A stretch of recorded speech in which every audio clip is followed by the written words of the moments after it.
Welcome to Leap Leaders Unplugged, where your host, me, Jim Huling, takes you through an exploration of the extraordinary paths of influential leaders and innovators from both the corporate and the nonprofit sectors, who are both making impactful changes and redefining the future of business and beyond. Through these engaging discussions, the podcast seeks to empower you to spark innovation and change in your own organizations or your own career, transcending both financial success to helping you fulfill aspirations for purpose and freedom in all aspects of working life. Whether you're a corporate executive, an inspiring entrepreneur, a nonprofit leader, or an established business owner on a personal quest for self-discovery, Leap Leaders Unplugged provides the motivation, resources, and community to guide your journey. Don't forget to subscribe now and join our movement of visionary leaders who are not only navigating, but actively shaping and hopefully revolutionizing how the world is built. Welcome, everybody, to Leap Leaders Unplugged. I am so excited. I can't even tell you. We were talking before we started recording, and we probably should have recorded some of our conversation, but I'm now going to introduce you to really an extraordinary man, and he's been actually... I just told him today, he's the reason I started this podcast. He influenced me to give my voice in a different way. And, we're going to talk a little bit more about that. But with that, that's Jim Huling. Hi, welcome to Leap Leaders Unplugged. I can't wait to hear your journey, a little bit about you. So maybe tell me a little bit about who you are, what you do in the world. We can get the whole understanding who you are. And I'm so honored to be invited to this. And maybe we should warn your listeners for a moment that we've had a 15 or 20 minute ramp up. And so we're at full voltage now in our conversation. and so, buckle your seatbelt or both hands on the wheel if you're driving the car, because I think we're ready to have a really profound conversation. And I'll start by just saying you and I crossed paths through a program that we were both involved in. And I think it's fair to say we had an instant connection of not only, ideas and intellectual connection, but really a spiritual connection of our purpose and our fulfillment and the things that we're trying to do with our lives and our talents in the world. We were aligned on so many levels that I think we just became instant friends. And for that friendship now to have led us to be on this platform together, it's just the greatest joy. So thank you, my friend, for having me on today. Oh, thank you. You just were this spark, when I met you last year, that reminded me. You just mirrored back to me, oh yeah, that's what I want. You were just reminding me the path, because there's a lot of change in my life right now and my career and all my businesses. And you just are this like sort of warm glow of wisdom and moving forward of authenticity. And so I really wanted to hear more about it. So first, let's kind of so people kind of understand. I mean, right now we're just adoring each other, but what I'd love for people to know is you have an extraordinary background. And I really want people to listen to this podcast, because the wisdom that you embark upon, actually very humbly, I think I've even called you out on that a little bit, would be to talk a little bit about your executive coaching business, how you started to be, and with your public speaking. You have an extraordinary book that I'd love for you to talk a little bit about, and how many people that's helped. So go for it. Tell us a little bit about your sort of the highlights of your resume, and then we're going to get into the nitty-gritty of the emotional authenticity of how you actually do that. So what you got? And we both have a lot of pieces of the puzzle to put together. We do that. But for the benefit of your listeners, I'll just say very briefly, my journey in life up to this point really comes down to kind of 4 milestone points. I started my life as a musician. Siobhan, I don't even know if you know this, but I started my first iteration in life was as a musician. And I went to a conservatory school. I graduated with a music degree, and I was sort of on a path and spent some time performing as a professional musician. And then I had an intersection in my life. It's a longer story. We'll see if you want to go there later in the day. But that intersection it forced me to make a choice between the thing I wanted to do for a living and the kind of life I wanted to be able to have. And I think what I just said will probably resonate with a lot of people. We're often faced with the choice of what is the actual thing you want to do for your living, and then what is the actual life doing that thing will enable you to have. And sometimes they don't match up. So I was in one of those places when I was in my early 20s. And so I made a pivot, and I made a pivot from music to business. Can you imagine?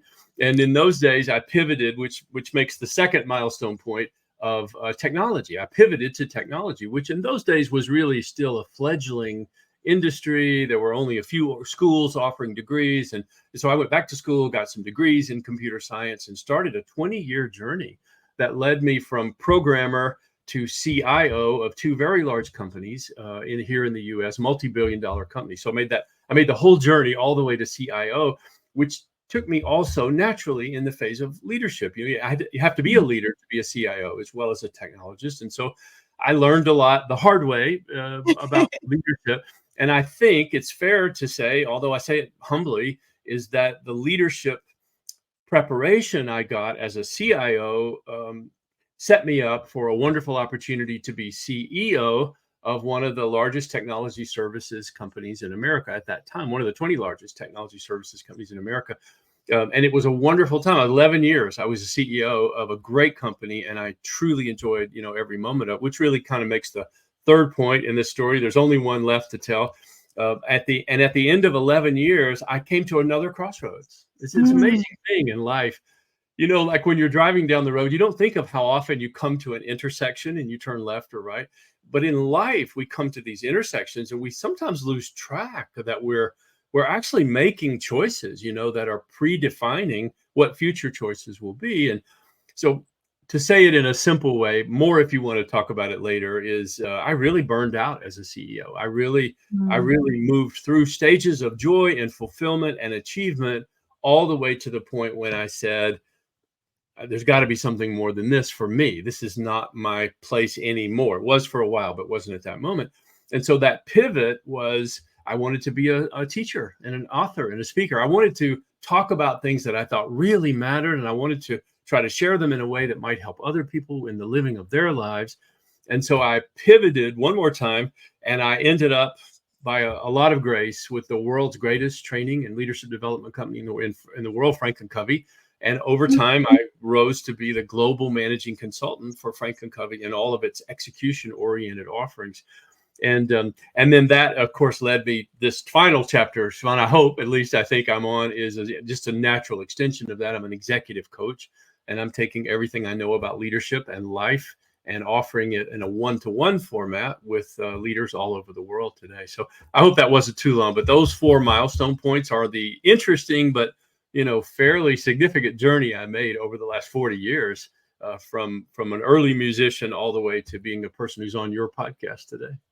That's interesting. I was a musician, was born into a family of musicians, and I became into corporate, fell into it in sort of a similar way. I was not planning this path at all.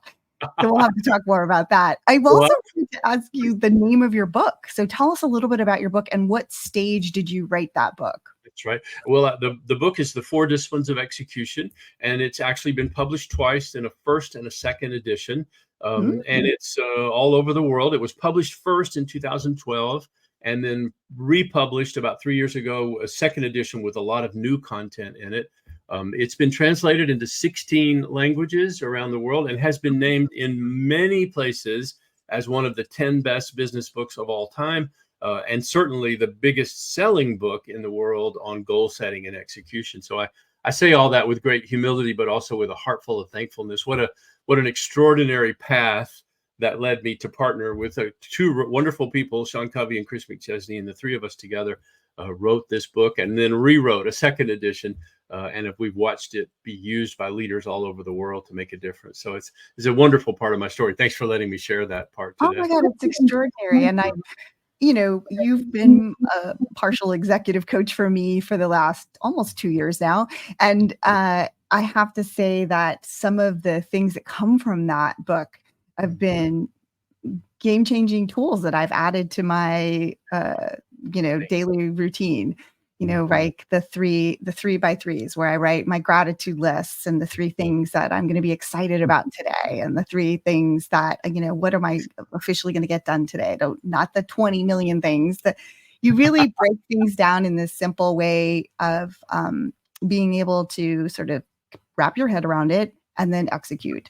And that I find, and There is something so special about the way you do things that has heart. And I honestly am a little picky that way. I get to work with some of the best leaders in the world, but Sure. very few people bring heart into it. And when someone brings heart and authenticity in a way that sort of combines that, all of a sudden I can hear it.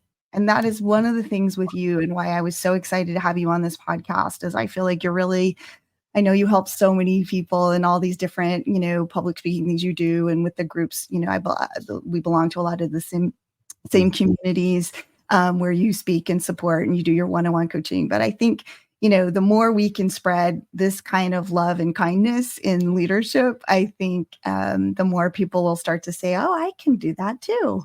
And I deserve to be happy and make these transitions too. So, That's right. yeah. And can I join you in that hope and thought is that if there are people that are going to listen to you and me and be influenced by maybe perhaps some of the things that we say today, if I could pick, this is the one thing I would most hope everybody would take away that, and I'm older than you, Siobhan, we should say for anybody who's listening, but I grew up in a time of leadership when leadership was based predominantly on authority.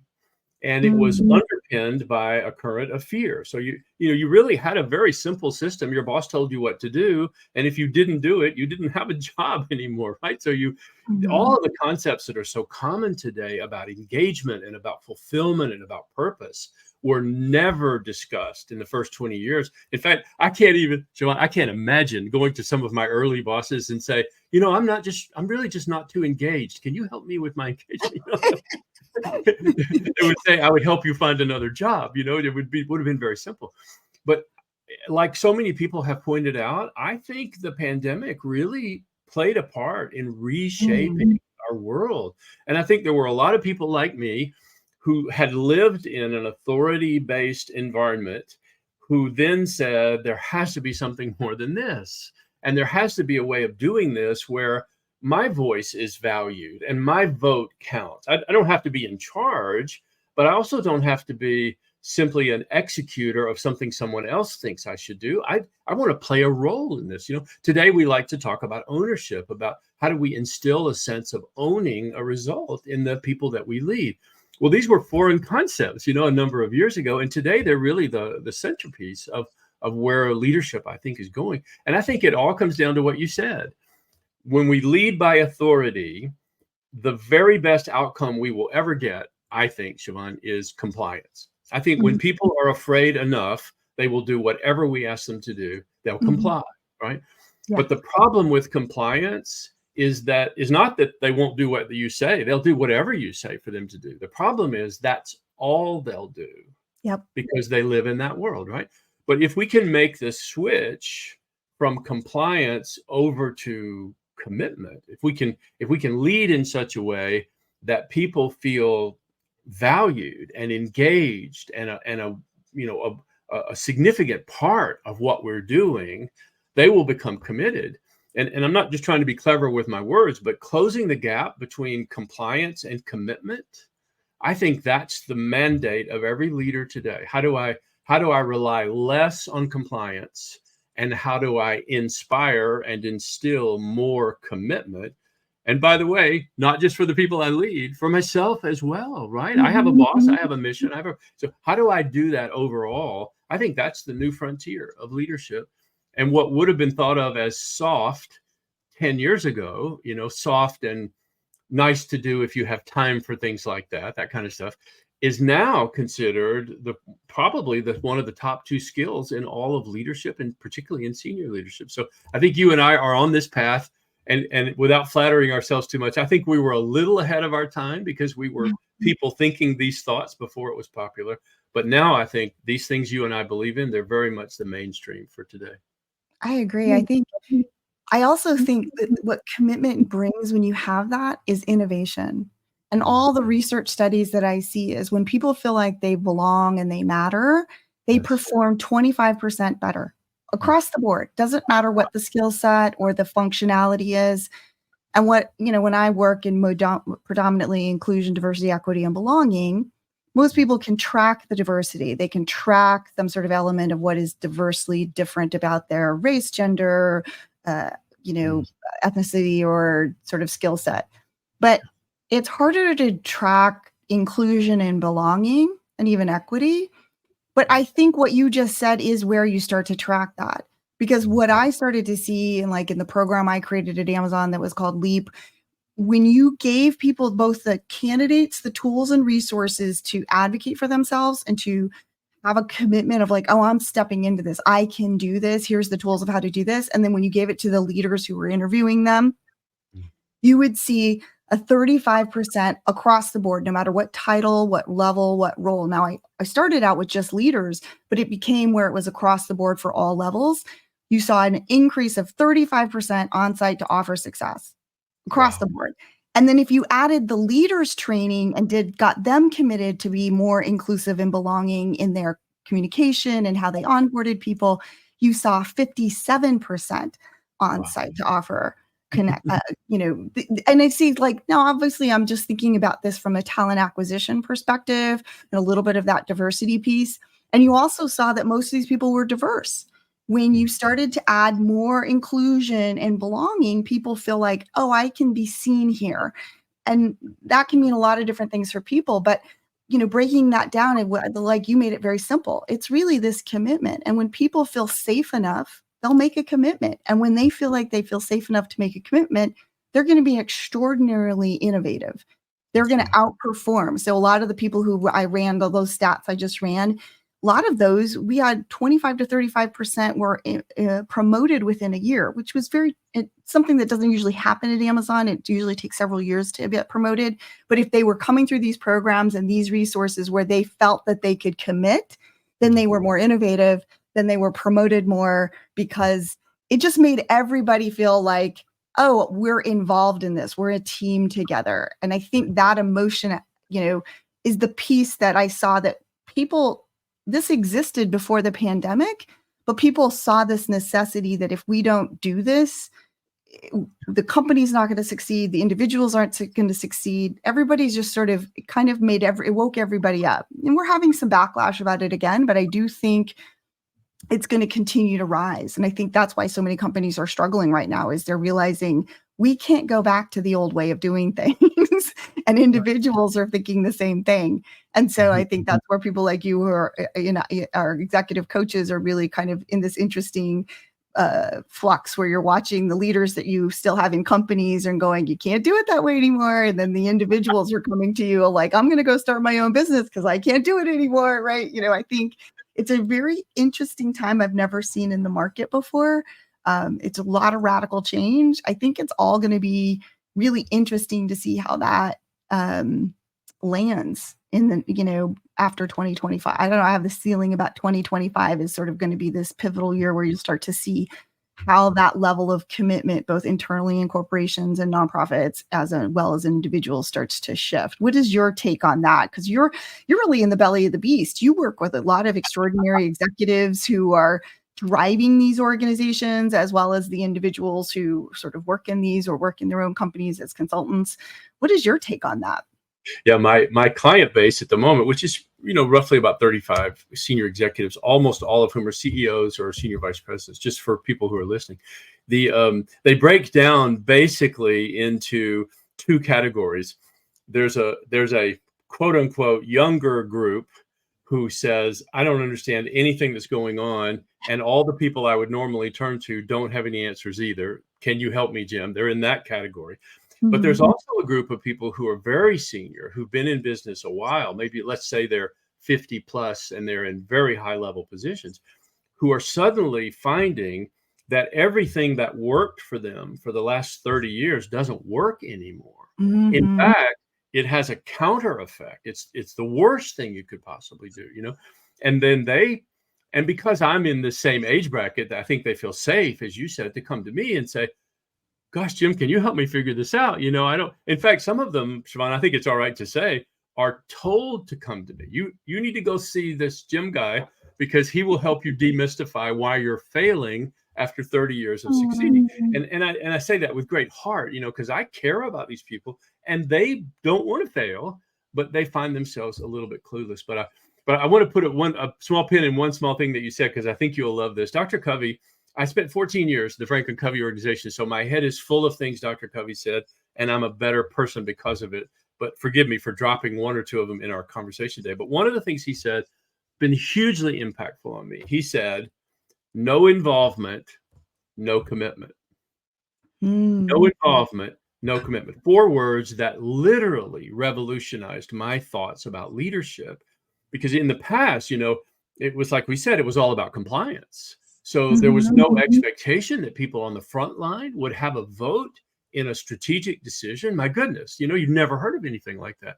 But then he came along and introduced this idea with people who have no involvement in something are highly unlikely to be committed to it. And so it turns out that it's really as simple as it sounds, that there's a whole segment of the population in any company of any size that has never even had a vote in a decision, whose opinion has never been solicited about a strategic direction, who's never even been in a brainstorming meeting about why our customers are so unhappy, because we still think all the people at the top are the ones that have all the smarts, and the rest of us are supposed to just do what we're told. Well, not only is that a model that doesn't work anymore, it's suboptimal, because people in the front line often have the clearest understanding of what's wrong. This is so The people true. on the front line have the clearest sense of what we ought to be doing, and if we're losing customers or market share or stock price value, you might not think this is true. Walk the floor and ask people, and you'll get as good an advice as you will from an incredibly expensive consultant much of the time, because the people who are closer to the work have the greatest clarity about how the work should be done.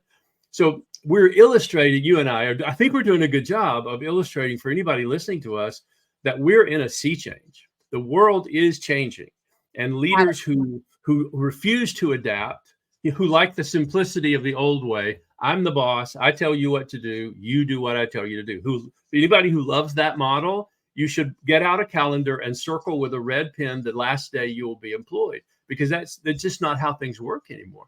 But it shouldn't be the way things work, because people in various levels of every organization are brilliant.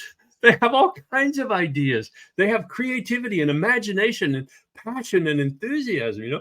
Siobhan, I used to always say that my greatest fear is that everybody who worked for us left 40% of themselves in the car in the parking lot before they came into work. They brought 60% of themselves into the office, but 40% of them sat outside in the car and waited for the day to end so they could come back out and be a whole person again by the time they went home.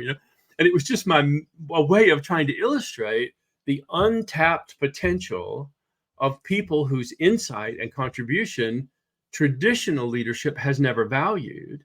Well, what's now happening is a forcing function, because you know what happens to a brilliant person who never gets asked their opinion and never has any opportunity to contribute?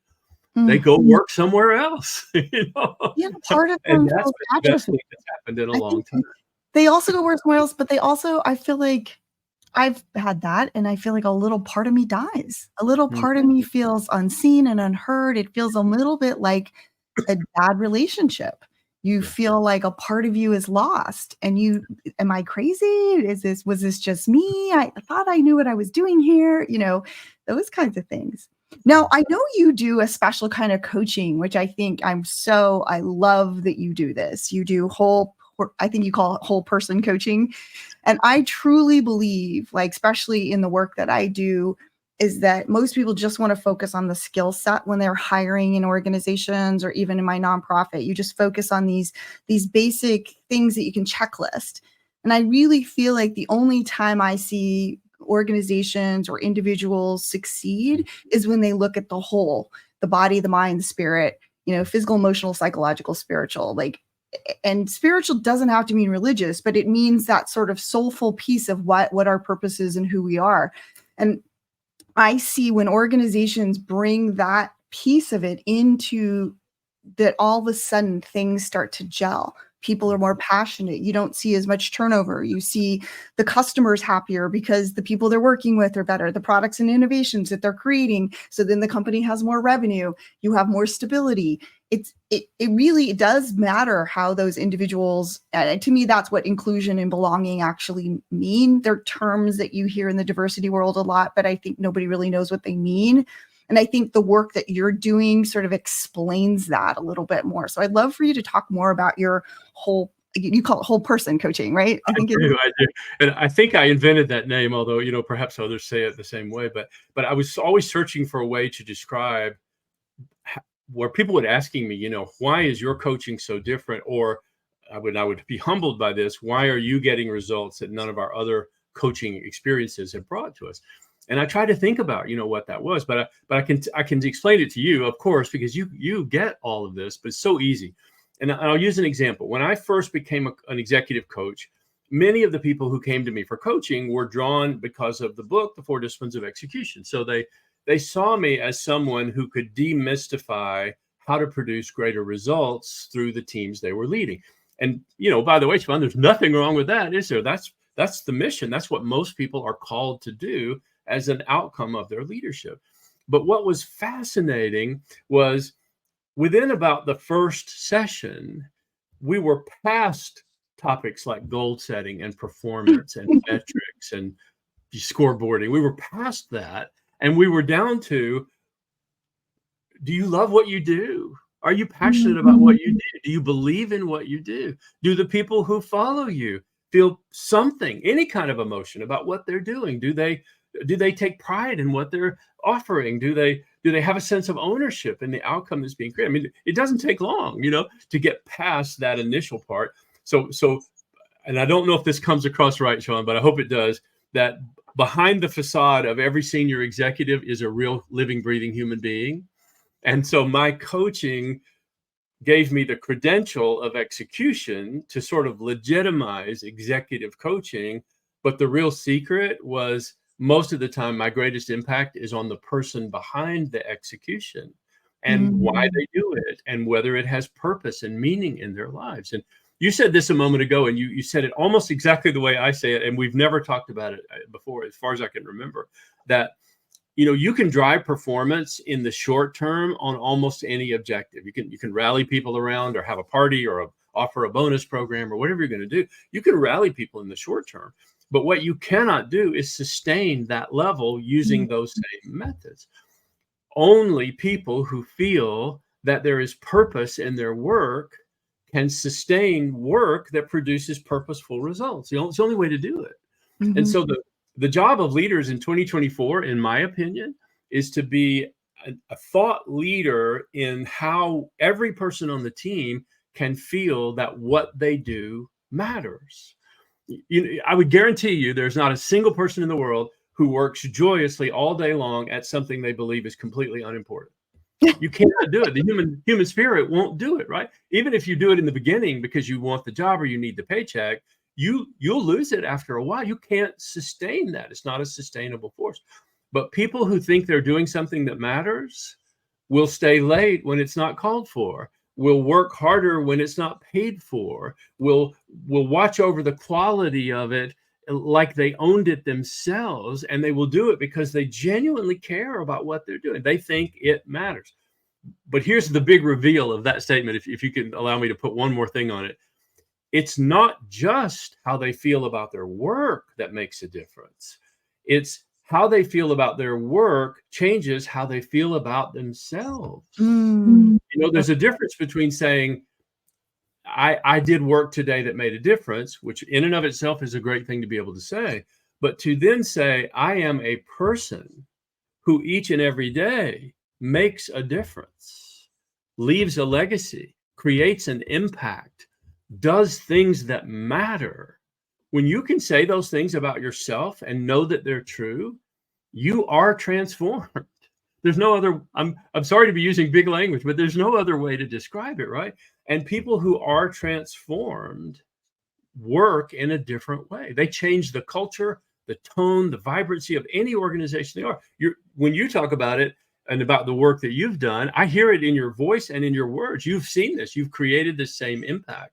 But until you've experienced it, it's a little hard to put words on it. As you know, you've probably tried many times to describe it. But I think that's what you and I are talking about today. How do leaders of 2024 and beyond become instruments of purpose and meaning, along with, at the end of the day, making sure that the job got done? How do we become people who do that? Because the more we do that, A tired expression, but still the right one. We change the world every day by every person that we help to find that sense of meaning and purpose in their own work.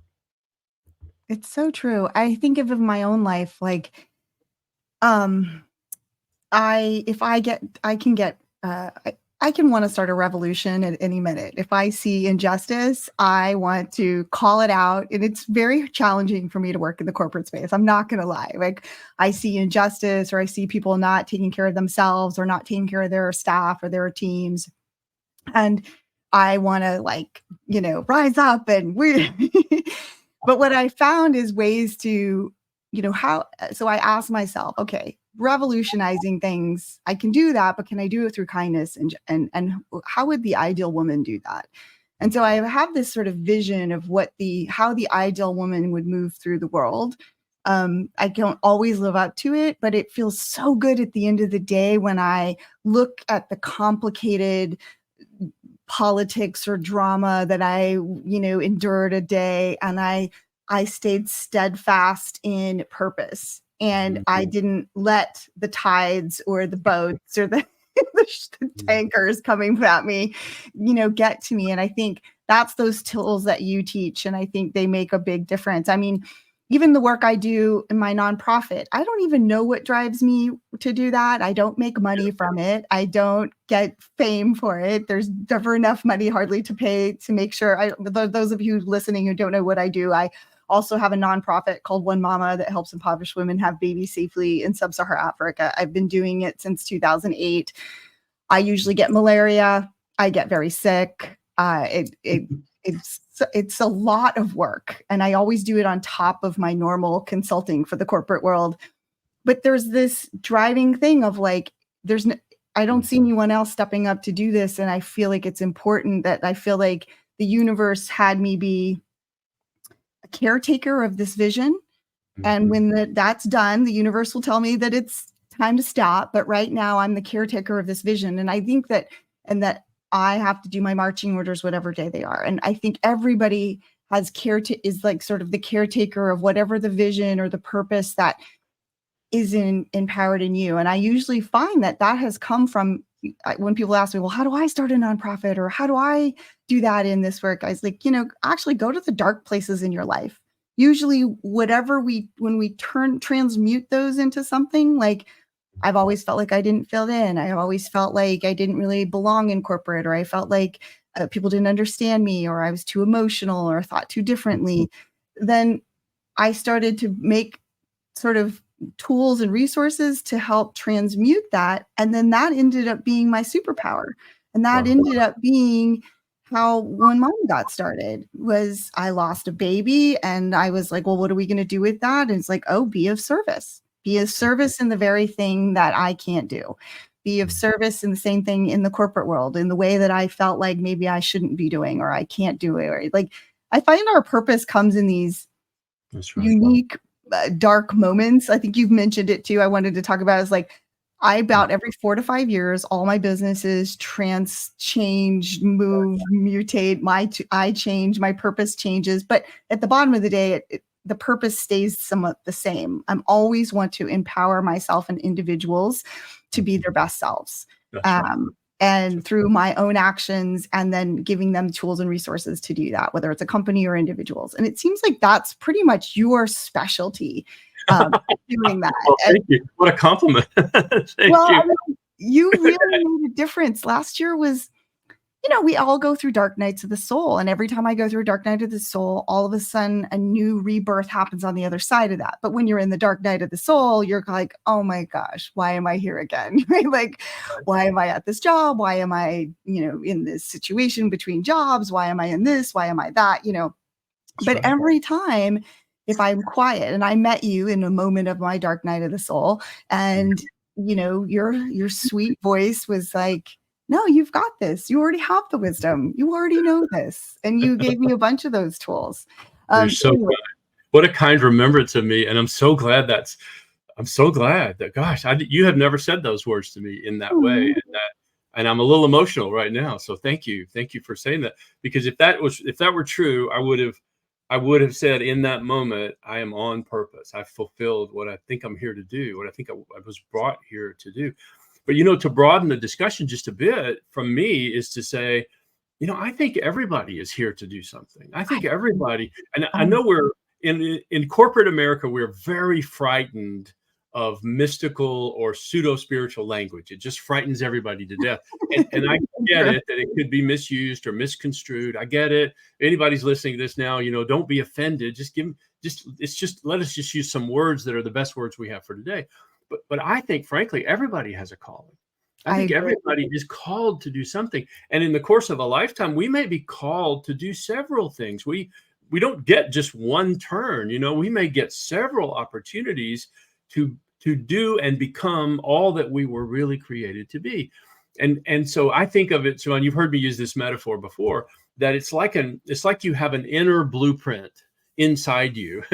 And every minute of every day when you are acting and working and living according to that blueprint, that thing that calls you, you have peace and joy, and you can feel it, even if times are good or times are bad. It's like you have a guide, a through line to the next place, because you know what you're about, what you're doing is on purpose, right? And when you don't have that, you're very much wandering in the woods. You're just hoping, you know.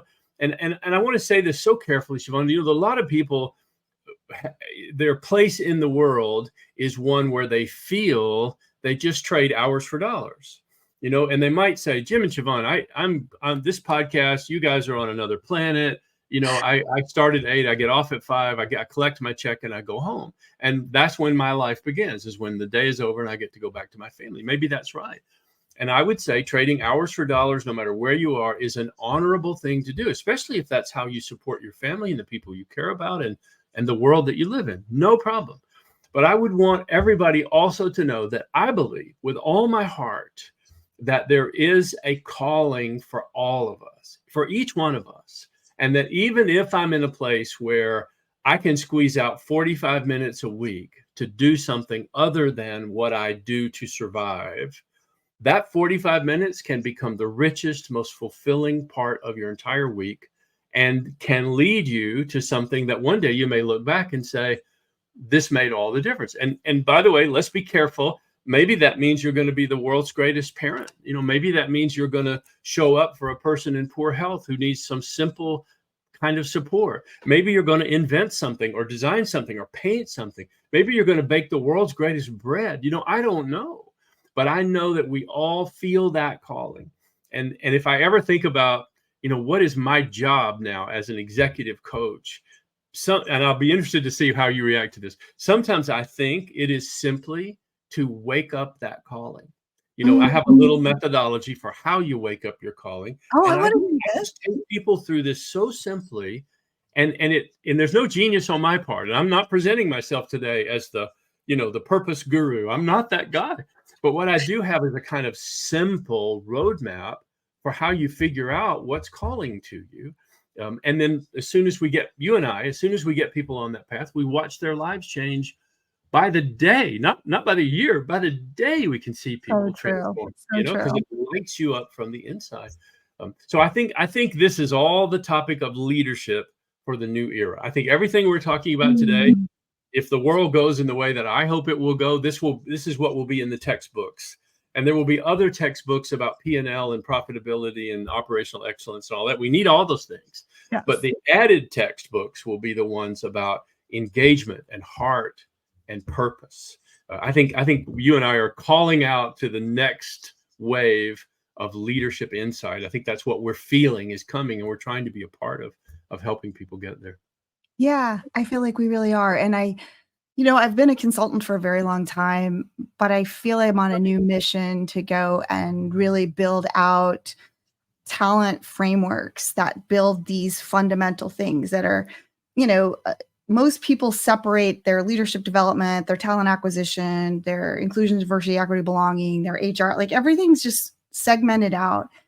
But if you can make the company's core values included in sort of their people with these core values and what I call these talent frameworks, and build these as like anchors into the company values, there's no way you can't have more innovation. Your customers are happy. You drive more revenue. I've proven it in many startups, right? And I've proven it in even little divisions, or large divisions of Amazon.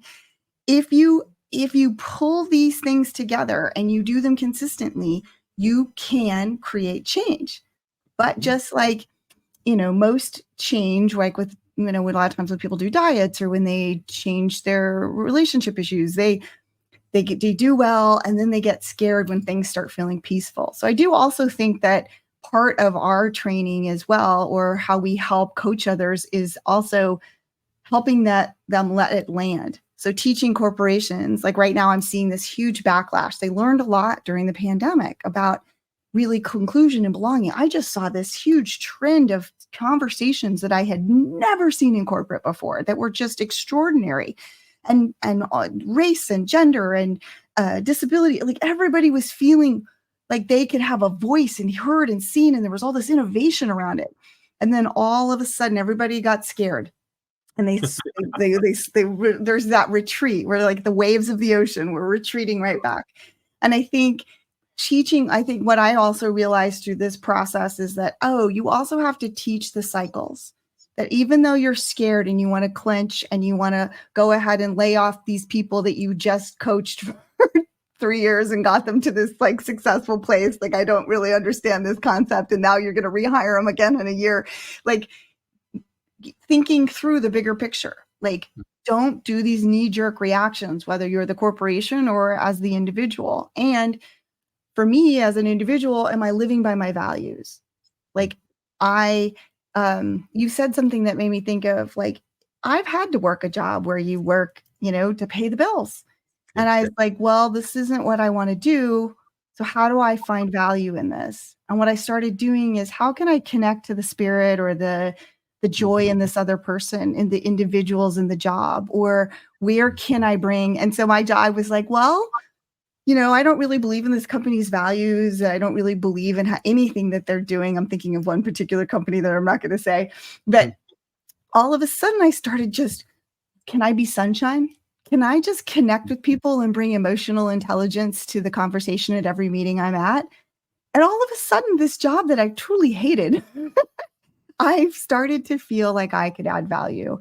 And it's part of those same types of techniques that you're talking about, of where you're bringing value, and it's like, am I living by my values?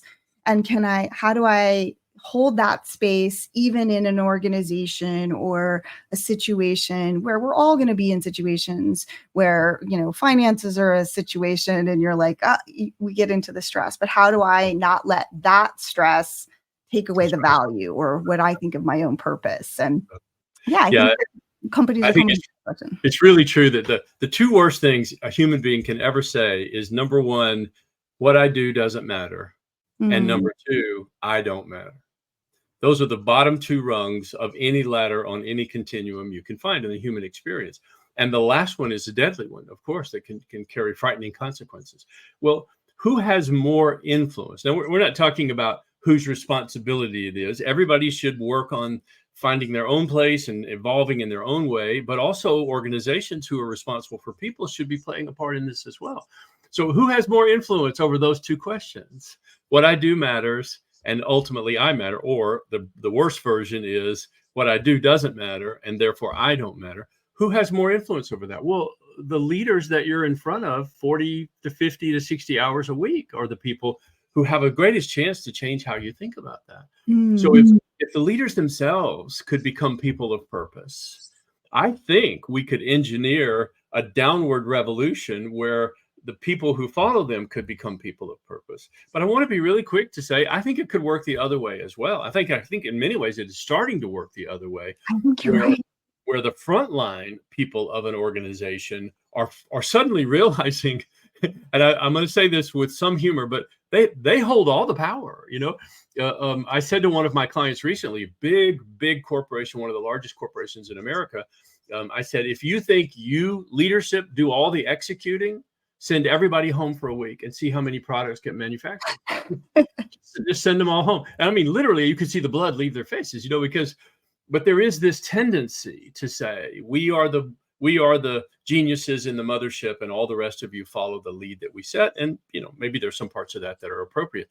But what that The problem that creates is this undervaluing of the contribution of the individual on the front line. And I think it's the greatest untapped opportunity in the world, frankly. Like the numbers you quote, 35%, 40% increase in productivity. Nobody gets those kinds of numbers casually or fast. And yet you've had experiments and real experiences where you've seen significant changes happen in a relatively short period of time. Well, I think this is what we ought to be getting excited about nowadays. This is what we ought to be looking toward as the next revolution in leadership, at least, and maybe in all of humanity. Maybe what if we all became people of purpose? What if we all felt that what I do today matters, and the way I do it matters, and if I phone it in, that matters, and if I bring excellence to it, that matters? What if we could become people who really believed that we were an important part of the process? I think it would revolutionize everything. And it is, so far in my experience, a largely untapped characteristic of how organizations are run. I agree. I saw this some little clip this morning about a gentleman talking about a research project where they took all these leaders that were, I don't know, in their 60s or 70s, and they, for 5 days, said, I want you to think that you're 20 years younger. So they put pictures of all the different times and all these happy moments in their life, and they put them all over the wall for these 5 days, and they didn't have access to anything else except for these pictures and memories of that. And so they, all of a sudden, they were off canes, they were off their meds, they were tested their actual physical measurements, and they tested their physical measurements after the 5 days of all of this interaction of acting like they were 20 years younger. And so much is in our mind. Our mind is one of the most powerful tools that we have. I mean, part of how I became a recruiter is I was bedridden. I couldn't perform music anymore, which is where we have a similar comment. It's like, so I couldn't get on stage. I couldn't wait tables anymore. And I somehow started on a phone and started recruiting and changed my mind around. And with that, started to heal my body and started to see myself through a different lens. And I believe my body miraculously healed. I use the word miracle a lot because sometimes there's just things you can't really explain. And I don't really mean it as a religious experience, but it's like, oh my God, how did that happen? And I think I've seen that with people where I'm coaching them and they don't believe in themselves. And I know I've watched you coach. We were in this group coaching thing, and I'd watch you coach somebody and they just completely did not believe in themselves. And then all of a sudden, by the time you're done with them, they're like, yeah, I can do it. And their faces changed and they look 10 years younger. And I was like, you really do see how powerful the mind is. And I created a course called Fighting for Your Joy. And most people are like, why do you say fighting? And I was like, well, I came from a pretty hard background. My brain wants to always look at the worst of everything. And so I'm always having to fight for joy. I'm always having to basically turn the Titanic around and get it back to think about joy. And I feel like your tools, the way that you coach people is sort of that same kind of thing of, okay, you think it's this, but let's bring you back to joy. Let's bring you back to actually what your purpose is or what's important to you, instead of the intellectual pieces that you think are important to you. And I think those things can actually change our chemistry, our physical, emotional, psychological, beings in such a way that then we can transform corporations or companies or our individual lives as well. Yeah, I've heard it said many times that if we could truly understand the power of our own thoughts, we would be frightened to death by how powerful they are, and then how unbridled they are for most of the time. But I think I know one of the phrases you're thinking about, and it's been a phrase I've been using the last 2 or 3 years, and I'm actually stunned by the kind of impact it seems to have on people. And without building it up too much, I'll say it now, and you've heard me say this many times, is I'm coming to the realization at this stage that joy is a valid compass. And I want to quickly come behind that and say, I was raised to think about lots of other compasses: success, income, achievement, performance, recognition, promotion, accomplishments. I was raised to think about all of those things, and they were the things of that time. But never once did anybody say, hey, why don't you make the next career change based on joy? Why don't you choose the next job where one of your 4 major decision criteria is joy. Not can I be happy doing it? That's a very low level question. Will doing it bring me joy? Will I feel joy every morning when I get up to go in? And believe me, I know all the people that are listening to your podcast, driving their car, rolling their eyes, like, yeah, right, two people on a podcast, But I want to tell you that it is absolutely possible, but it has to start by saying joy is a valid compass. All the other things we do, pro-con list, my clients will come to me, Siobhan, you wouldn't believe when they've got a decision to make, they'll have 9 pages of analytics. And so decision option 1, 2, 3, and 4, but then there's 1A, 1B, 2A, 2B, then there's 2B sub C. I've got all, and literally I feel like my head's about to explode. And they do look at me strangely when I first say to them, after a dramatic pause to get their mind to quiet, of all the options you've thought about, which one brings you joy? And in that moment, and I'm not saying that I'm the profound influence, the question is the profound influence, because I realize in that moment, that particular question has never entered their mind. Yeah. Because we're not trained for it. Mm-hmm. It's not I can't think of any country that's really in the culture to do that. I mean, I'm sure there are places, but I don't know of any. And most people I work with, most international companies and, from people all over the world. And most people are driven by all these sort of external versions of success. And I do know that for my personal health and my mental health really changed when I made that, basically asked that question in my own way of, what's going to bring me joy? What am I here to do? What is my actual purpose and what brings me joy? And and then when I took action on that, that's when everything changed for me. And it was kind of later in life. And all of a sudden, kind of the door opened for One Mama and the door opened for the different kind of consulting. And not that I wasn't doing some of these kinds of things, but something just changed. And then you and I had talked a little bit before we started recording the podcast, but I also feel like like you said, I think I don't even know how to say it. Those outward successes that we feel like we're supposed to tick off, right? Mm-hmm. The fame, the success, the salaries, the status, the titles, the house, all of these very like checklist things that if I have these things, I'll be successful. And I think with the question you just asked is actually, if I'm joyful and then I add those things, it's a different kind of success. Exactly. And that has really changed everything, knowing that. So well said. And isn't it a paradox, Siobhan? We optimize for everything else. When we're making choices about our lives, we optimize for income. We optimize for location. We optimize for achievement and promotion. Heck, I know people who optimize for commute time. We optimize toward everything else and yet never get to the thing that really makes all the difference. Because 6 months into the new job, no matter what your compensation is, no matter what your title is, no matter what your office is, or no matter what, if you still have one, your commute is, will all be secondary to the question, am I happy to come to this job every day? Do I feel joy in the work that I do? Because joy is the sustaining element of any aspect of human performance. Now, we're not talking about, zippity-doo-dah, smile on your face, skipping down the hallway, going to a meeting. I'm not trying to say that, but I'm trying to say I'm going to a meeting and I think, I'm really glad I'm going to this meeting because we're going to do something that really matters. And I'm going to be with people that I respect and trust. And together we're going to find a better answer than any one of us could alone. And when we're finished, we're not only going to help our company, we're going to be a group of people who feel more connected to each other. I mean, I could go on and on, but you're walking down the hallway to the meeting. Do you ever think all those thoughts? No, we don't. But it's because at the root of it, we didn't choose joy in the job we took. We didn't optimize for joy.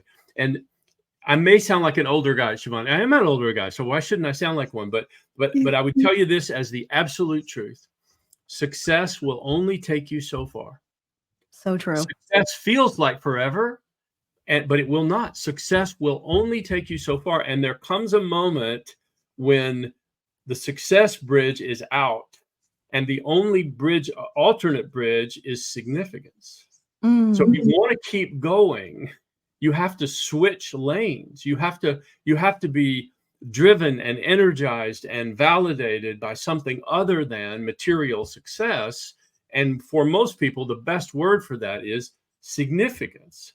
So when I move over to significance, now I don't care what my title is.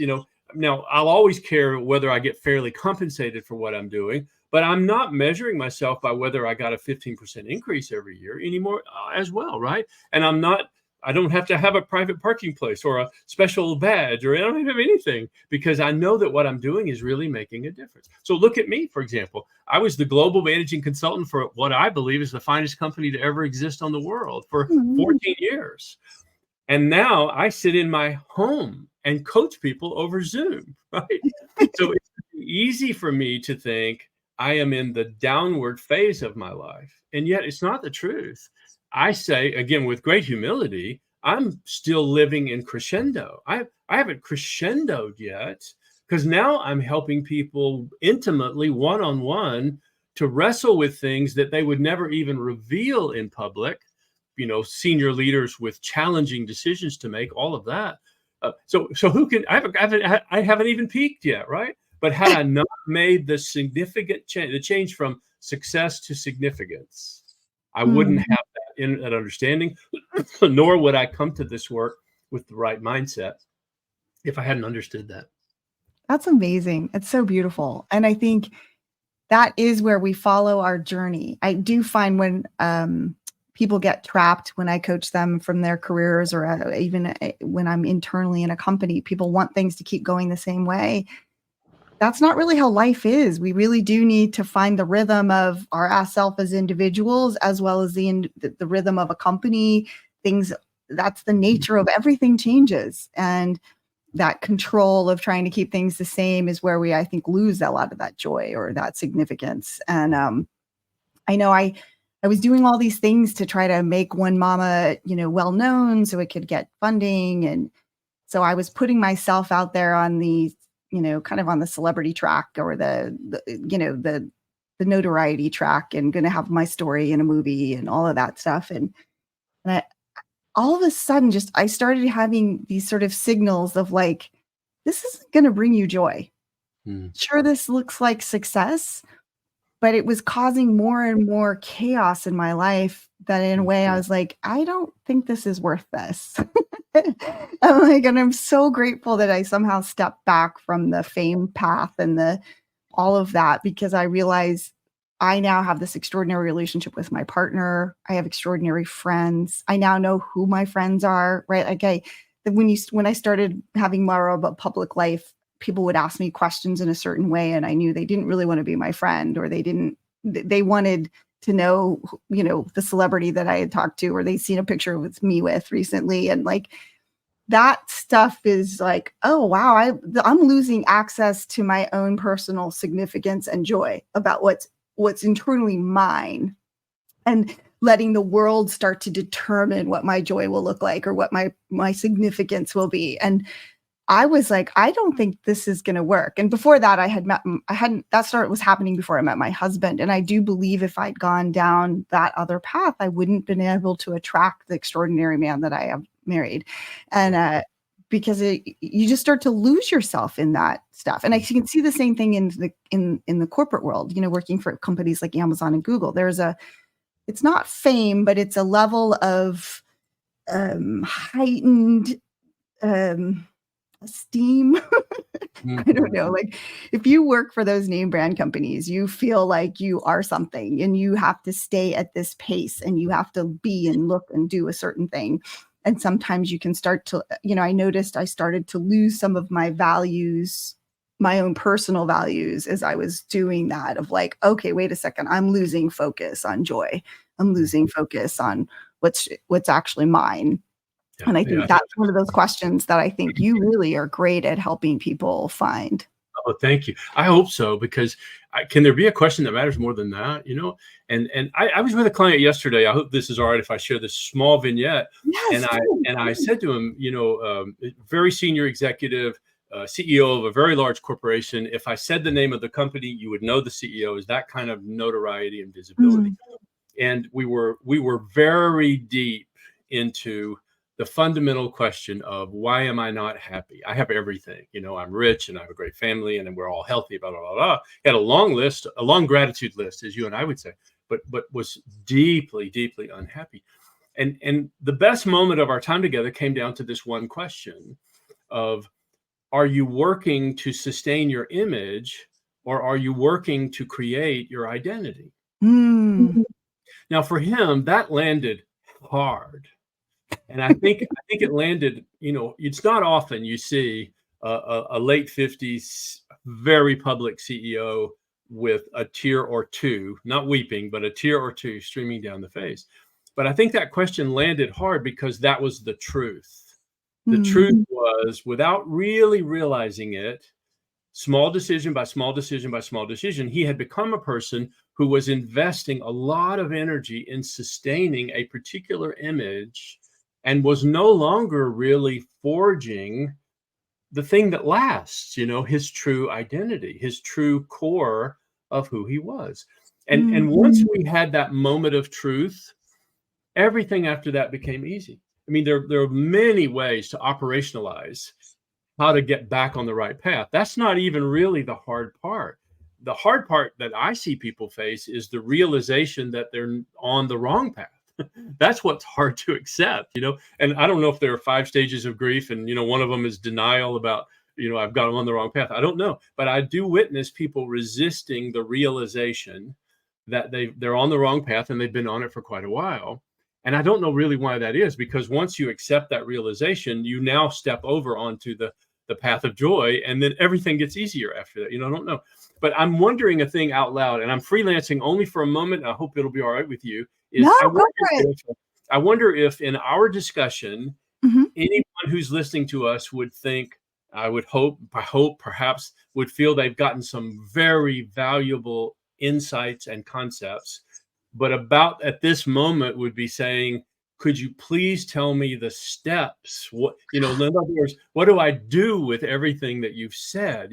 Are you feeling that too? That like you and I, we need to not finish without that. I was totally just about to ask you, what's your personal daily routine that helps you have this? I think we were both talking about this before we got on the thing. So you just were right in my vein of this conversation. As usual, we're in the same sort of flow, I think. So if I may, I'd like to offer 2 thoughts. Maybe between them, they'll help everybody who's listening to us. So one of them is, if you have no idea what your purpose is, what do I do? And then I'd love to finish with the daily routine. So thank you for that. I'll only take a moment, but this bigger question a little bit is, okay, Jim, I'm on my way home from work. I love listening to you and Siobhan. You guys have so much energy and vitality, and I'd like a full dose of that, please. How do I get it? And I think the starting point is to do some work around, why am I here? What was I born to do? What is my unique contribution to the world and to the universe in terms of my life? And I work, Siobhan, with 4 questions that seem to help people. I hope you won't mind if I just say them very quickly. Oh, please do. The first one is an introspective question, which really just means before we can go forward, it's valuable to look backward. So I like for everybody to start by sort of making a personal highlight reel. When have you felt purposeful? In what moments in your life have you had this experience where you were doing the right thing and you were doing it in the right way and things were flowing? When have you had those moments? And my personal checklist, Siobhan, if it's all right, I hope it's helpful. Things like this help me. Is I have 5 rights. I have 5 things that you're looking for to check the box. Are you when are those moments when you were the right person, doing the right thing, in the right way, with the right people, for the right reasons? So if you can check those 5 boxes, you're the right person, doing the right thing, in the right way, with the right people, for the right reasons. Check, check, check, check, check. You're likely remembering what was a peak moment in your life in terms of purpose. And all of those moments that you can remember, whether it was the time you gave the speech, or the time you solved the problem, or the time you counseled a person who was in trouble, or the time you had an idea for a new product launch or a strategic direction change. It doesn't matter what you were doing. What matters was, could you check those 5 boxes? The collection of those things is full of clues about what your purpose is, because those moments are whispers from the universe. It's like the first time I ever gave a speech, I swear I felt it. Somebody said, "This is what you're supposed to be doing." It was, I could just hear it, and I got chill bumps just telling you that story. But I mean, I had a visceral experience, and I think everybody will. So step 1, only 4 things to say, is identify the moments when you have been filled with purpose. So we call those purposeful moments. Number 2, identify who you feel called to help. Now, I love the second question, because this is really the humility question. The answering this question keeps it from being all about you. How can I get more, do more, be more, have more? It keeps us out of that realm when we say, how can I be of service? And the way to think about it, I think, is to personalize it. So who do I look at you? You are called to serve the women who benefit from One Mama. You're so called to it that you sacrifice personally in order to be able to do it. That's the strength of your calling on that. You're supposed to be doing that work, right? Which you don't need me to tell you, but you know that that's true. So the second thing I like to suggest people think about is, if you could help anybody in the world, who would you most want to help? Do you light up when you're helping young people? Do you light up when you're helping people over 50 in the midlife crisis? Do you light up when you're helping people through a nonprofit, or who are impoverished or facing difficult circumstances? What is it that you want to do? If you could choose who your people are, who would your people be? That's the second. Third, I'm trying to finish up quickly, because I have a tendency to go long on these kinds of things. Third question is, what do you bring? So now here's real humility. Let's inventory the things you bring. Do you have an ability to speak, or to write, or to paint? Can you build, or manufacture, or bake, or grow? Or what do you bring to the table for those people that you just got through saying you would most like to help? So the inventorying of what do I bring? And then the last question of all, and the one that matters most, honestly, in my opinion, is, what impact do you want to have? You've heard me say this before, Siobhan, in our times together, but I was so moved by Steve Jobs' quote, which I always butcher when I'm trying to quote it back. But he said basically, live your life in such a way that you make a dent in the universe. The moment I heard that phrase, dent in the universe, that captured me, because I loved the tangibility of that. One day you and I might stand side by side somewhere, and I could point my finger and say, "Hey, Siobhan, look over there. You see that dent? That was mine. That's what I did. I did that with my life. I used my life in that way." I love that feeling of that quote. So I'm not trying to sell everybody on the quote. I'm trying to sell them on the idea that Dr. Covey started us all saying, begin with the end in mind. So question number 4 is, what impact do you want to end up having created? If you take those 4 questions, sorry, I had to say them so quickly, you really have a starter set for saying, okay, I know what my purpose is. In fact, Siobhan, everybody I've ever taken through those 4 questions has come out of the discussion saying, okay, I may not know everything, but I know which direction to be going. I'm going northeast, because I know that's where my purpose lies. And from that moment forward, as we said a moment ago, they're on the new path.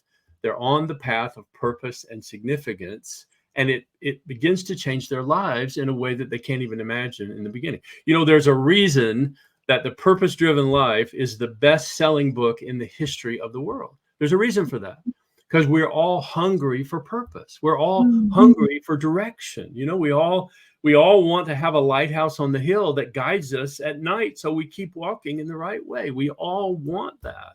Well, this is the tangible, tactical way you can get started to build your own sense of purpose and direction. Just those 4 simple questions.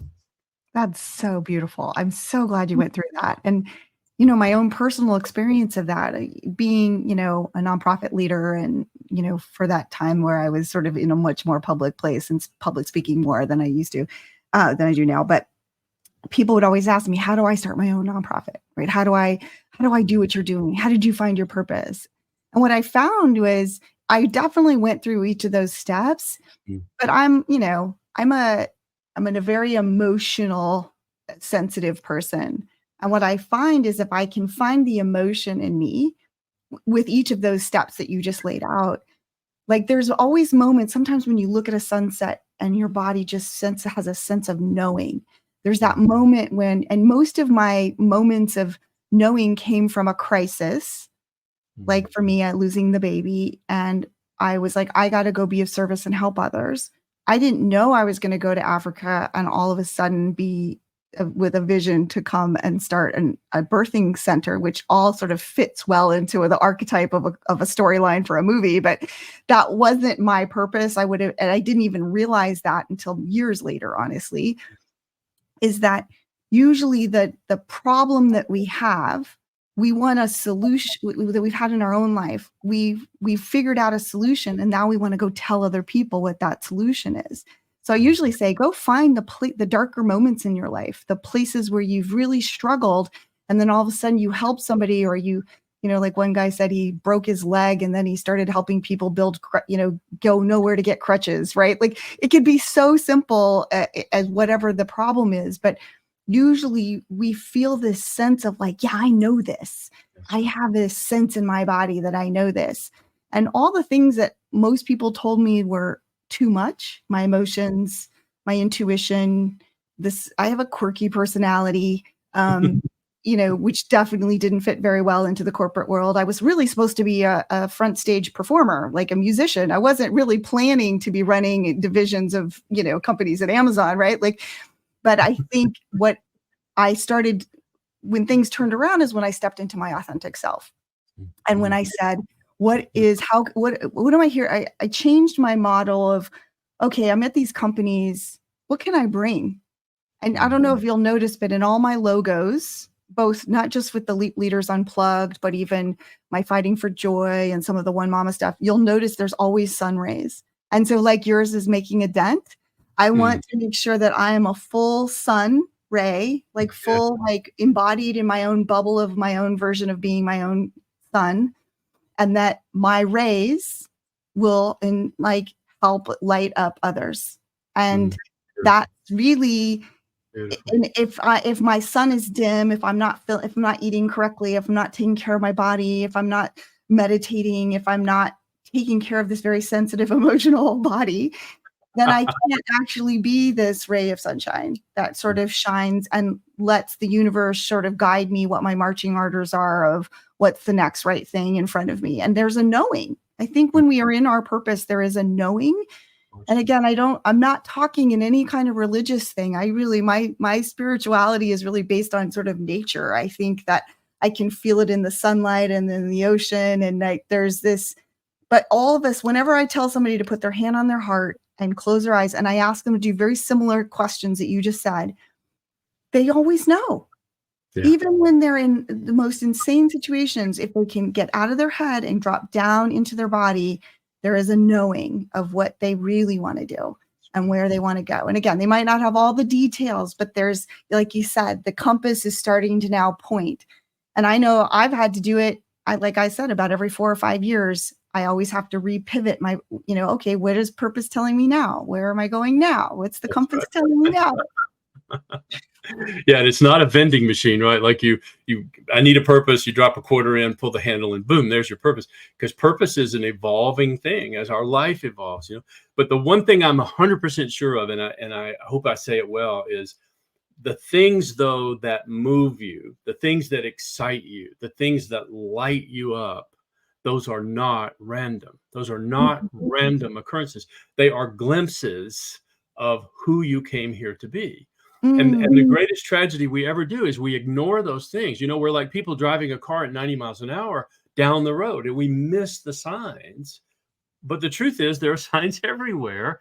And most of it, you said this beautifully just now, can be discerned through the body much more easily than through the mind. Have you ever heard anybody say the longest journey we ever take is 12 inches? And it's the distance from the mind to the heart. I think there's a lot of truth in that, in that phrase. And so we're still just talking about how you get there. But I think people who find themselves in a quandary can do what you said. They can slow down, they can center themselves, and they can become observers of their own spirit. So what am I doing when my spirit rises? And what am I doing when my spirit plummets? What am I doing as an act of will? And what am I doing because I can't not do it? Those questions are just ways of observing the thing that's happening all around you. So the things that move you are not random. They're whispers from your soul of what we're here to do. And most of the time, my soul is telling me, Jim, we need to get back to work. We need to get busier. We have more to do on this earth than we've done so far. And that feeling of being on purpose was right where we started our conversation today. I think that's the most powerful feeling in the world. When you know what you were born to do, or all the things you were born to do, can include being a great parent and a great friend and a great sister and brother, as well as many professions.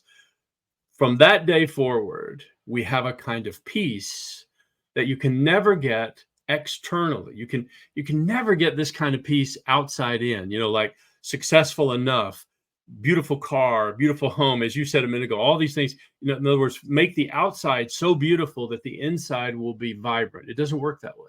But you can make the inside so vibrant that it doesn't really matter so much what the outside is. It's an inside out. What you and I've been talking about for over an hour is an inside out way of living your life and doing what you feel you came here to do. And we've talked about it in the corporate world. We've talked about it as a leadership capability. We've talked about it in terms of nonprofits, and we've talked about it on a personal level, how you make these things happen. I think without having planned it, we've actually touched all the bases of our core theme, which is, how do I live a life that matters? And if, to the greatest ability I have, how do I enable other people to feel that they too are living a life that matters? How do I do that? If I do that, most of the other things in the world will sort themselves out, because we'll always be coming from that place. Yeah, it's so true. And I think what you remind me too is that, like, when I founded One Mama, I remember I used to watch Oprah and I would cry going, I don't know what my purpose is. I'd watch her do the Angel Network and I'd be like, I don't know my purpose. I'm never going to have a purpose. Right. And then all of a sudden I founded One Mama and I'm doing this incredible, extraordinary, moving work. Very hard, but I knew I was on purpose. But as I've been doing this for 18 years, that has changed. Right. And even my purpose and how the work of moving, I built the LEAP program at Amazon, where I really was moving the needle of change and bringing more voices of diversity and inclusion and belonging in one of the most powerful companies in the world. I really felt like I was doing what I was doing with One Mama. But what's interesting is all those things change and then they don't have the same face. But so then I can get lost. It's easy in my head. I get lost and it's like, no, you're still. So what I do now, and actually you helped, I use one of your tools to do this, is I refocus daily what's my purpose. And my purpose isn't about One Mama or my consulting business, or my purpose is to make sure I'm listening today to see how to be of service, to help people empower themselves with tools and resources that are I'm inspired to share. Like, I don't know always what those tools are going to look like. I don't know like what One Mama is going to look like. Maybe One Mama won't be the thing anymore. Like, now I'm realizing it's not the vehicle. I think we talked about this, right? It's the movement. It's the service. And what I feel like this is where I'm like, oh, I think I'm actually learning to be a little bit wiser. Is that, like, I felt like purpose had this, like, it's One Mama and I'm saving lives. And it's this very linear thing. And what I'm seeing is, no, I feel like the universe moves me around like a chess piece and say, nope, today we want you over here. Nope, today we want you over here. Yeah, you thought you were doing this, but nope, we're going to have you be of service this way today. And if I can just stay grounded and really fight for my joy and, be centered in my joy and service, the world, like this year, all 5 of my businesses have been topsy-turvy, just completely radically changing. My whole industry is radically changing. And so it's been like, okay, universe, show me what this looks like. And all of a sudden in the last month or two, I can see, oh, it's back to the current. Okay, I just Mm. had to stay focused on this, and the outward look looks different, but the purpose is actually still the same, if that Yeah. makes any sense. I don't know if I was rambling there a little bit, but I feel No, like you really helps me see that when we were talking about your journey and your career too, is that it doesn't always look like the CEO of the company, or that you're working for Franklin Covey, or that it's all, there's these things change, but really at the end of the day, you're still kind of doing the same thing. that's right. I have a expression that's not nearly as eloquent as you, but I'll just add it into the conversation here, maybe because I know we're getting close to closing. Is there are times when the familiarity of our life makes us confuse the boat for the river. Mm. Because we're used to the boat. We sit in the boat. We live in the boat. We can touch the boat and feel the boat. So we think the boat is the universe, but we've Mm. confused the boat for the river. The boat just happens to be the thing we're riding in the moment, but it's the river that's taking us somewhere. Well, Oh, I that's love that's that. really that's a way of talking about your life. And to my story is not as eloquent or dramatic as yours, but in the same way, there's I have to be careful I don't confuse the boat for the river. I'm on the river. We're going somewhere, right?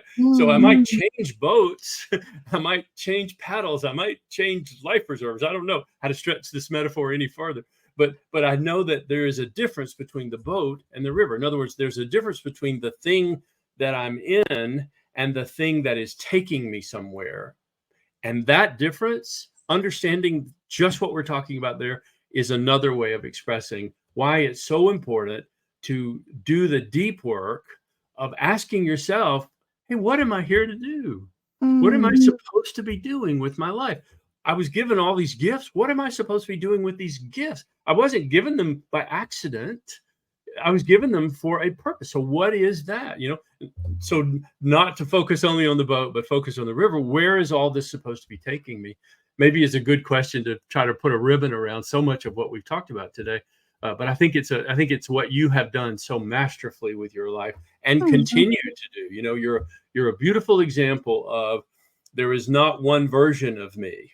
There's in fact, I'm a believer that every next level of your life requires a new version of you. That I don't Mm. think the 2022 model of Jim can handle 2024. I think he's hopelessly lost, right?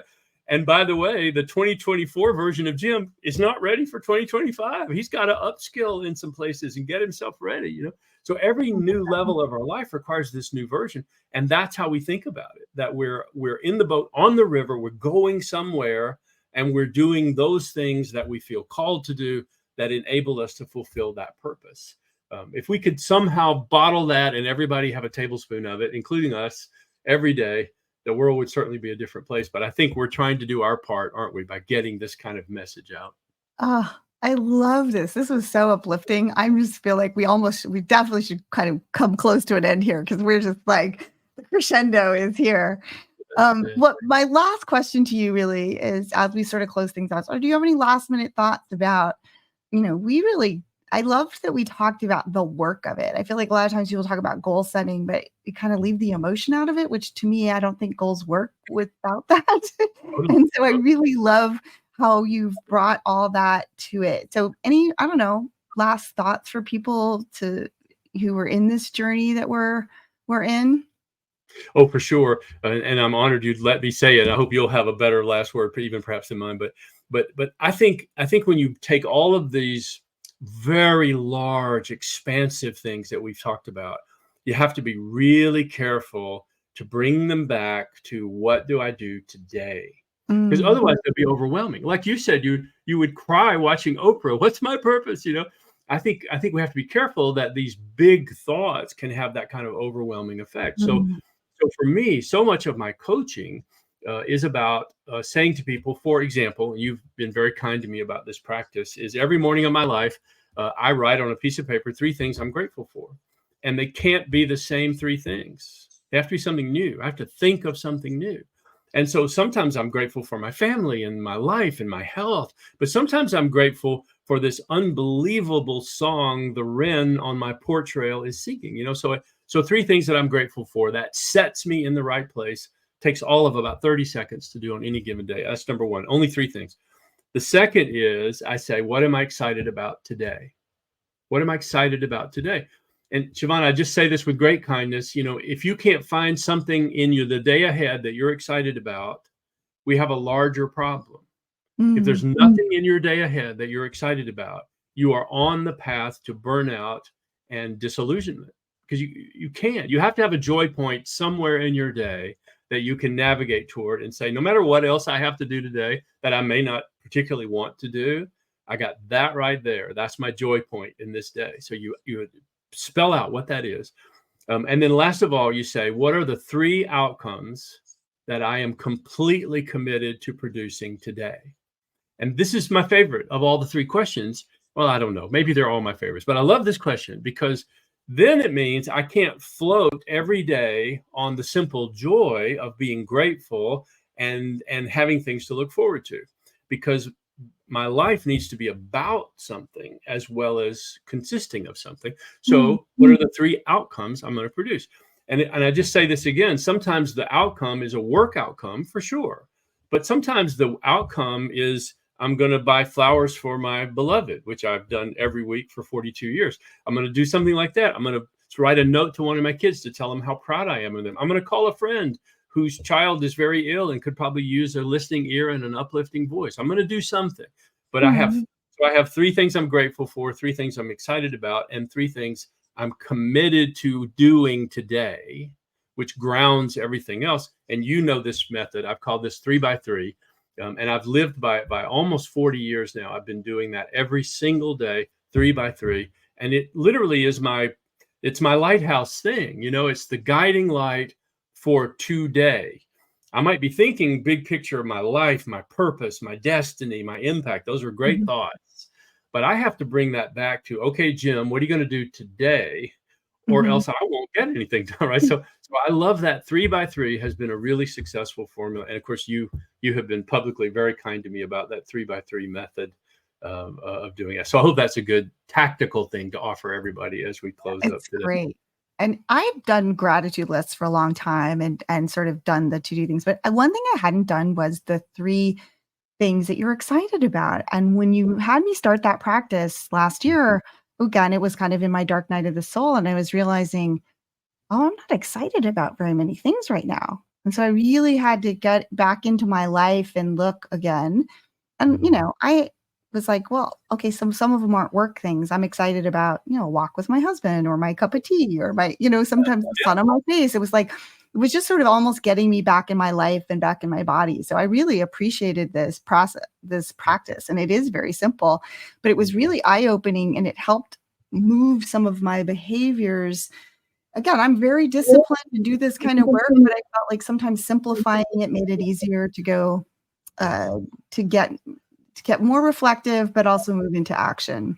That's right. So, and you said something so brilliant right there. Please let me squeeze it in before we're finished. You did it naturally and organically. The temptation is to say, well, then these things need to be grand and heroic and impactful. And that's not the case. And in fact, it's not possible. It's not possible to have 3 by 3 things every single day that are earth shaking. It's just not possible. But one of mine for this morning was coffee on the back porch in the early morning with my sweetheart. Now, look how simple that is, right? I like to call these joy points. So as I look out over the next 16 hours that I'm going to be awake, I need to be able to find 1, 2, or maybe 3 joy points. And they are my marking points of the journey of the day where I know there will be joy. Now, there may be joy in 5 other places or 15 other places. I'm not saying that, but I'm saying I start the day knowing that I've got pre-planned 3 points of joy throughout the day. I know they're going to be there. But the key is what you said. They can't be heroic. They can't be huge, but they are still things that bring joy. They sometimes bring huge joy, but they can be the smallest thing. So joy points, 3 joy points in every day. Then no matter what your job is, or no matter how awful your boss may be, or whatever else you're going through, you're navigating from where you are to the next joy point in your day. It may sound incredibly simple. There may be somebody listening to us shaking their head like, oh, gee, but I'm just going to tell you, it works. This is a process that really works. And no part of it works better than this 3 joy points through the day, or 3 outcomes that I'm committed to achieving today. Those things become sort of a recipe for the best spaghetti sauce you've ever had.